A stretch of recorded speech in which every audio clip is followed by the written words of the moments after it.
38e jour, deuxième texte. Existe comme un enchevêtrement, une distorsion dithyrambique entre mon savoir-faire être en vie et mon savoir-être faire en vie. Mon savoir se déclame en élasticité entre ces deux savoirs. Il s'accompagne continuellement entre ces deux strates d'éléments qui se superposent.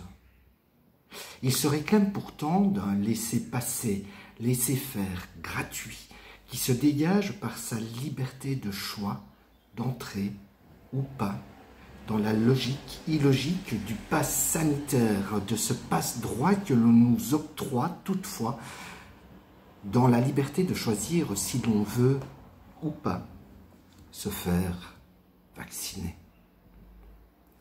Il y a comme, vous me l'entendrez dire si vous me le demandez, une logique que je ne comprends pas, à laquelle je ne souscris pas. Mes savoirs se doivent d'être congruents pour m'assurer un équilibre existentiel dans et par la dilution dans laquelle je m'active, m'inscris. J'accepte et remercie l'état de droit circonstancé dans un espace-temps pour lequel j'ai énormément de gratitude et de respect. Mais je ne peux néanmoins donner mon aval à l'hypocrisie.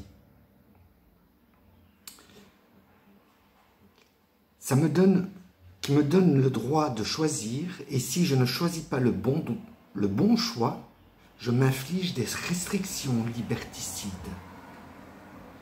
Je ne capitulerai pas devant cette distorsion mentale quasi schizophrénique dans laquelle les gouvernements mondiaux et même de nos démocraties vieilles de plusieurs siècles essayent de m'inoculer.